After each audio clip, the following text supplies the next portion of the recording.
ఈ లోకంలో ఎవరి ద్వారా మనకి సంపూర్ణమైనటువంటి ఆదరణ కానీ సంతోషము కానీ కలగదు. అంటే ఒక మనుష్యుడు నీకు ఒక మాట దాత ధైర్యం పరిచిన, ఒక మనుష్యుడు ఆ వ్యక్తి ఒక ధనము ఇచ్చి నిన్ను ధైర్యపరిచిన, లేదా ఒక ఆస్తి ఇచ్చి నిన్ను ధైర్యపరిచిన, ఆ ధైర్యం అనేది లేదా ఆ ఆదరణ అనేది ఒక పరిమితిలోనే ఉంటుంది తప్ప శాశ్వతమైనటువంటి ఆదరణ మనకు కలగదు. ఈ లోకంలో ధనము సంపాదించిన వారు సహితము సంతోషంగా లేనటువంటి పరిస్థితులు, ఈ లోకంలో ఆస్తులు సంపాదించుకుంటున్న వారు సహితము ఆనందంగా గలపలేనటువంటి పరిస్థితులు, ఈ లోకంలో గర్భఫలము లేదు అని భావించి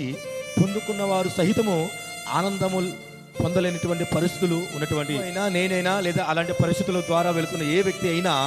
దేవుడి యొక్క మాటను గ్రహించినట్లయితే నీకు నాకు సర్వము ఒక పరిదంటూ లేనటువంటి నిత్య రాజ్యానికి చేర్చుకోగలిగినటువంటి గొప్ప మాట యేసుక్రీస్తు ప్రభువు వారు తెలియజేస్తూ ఉన్నారు.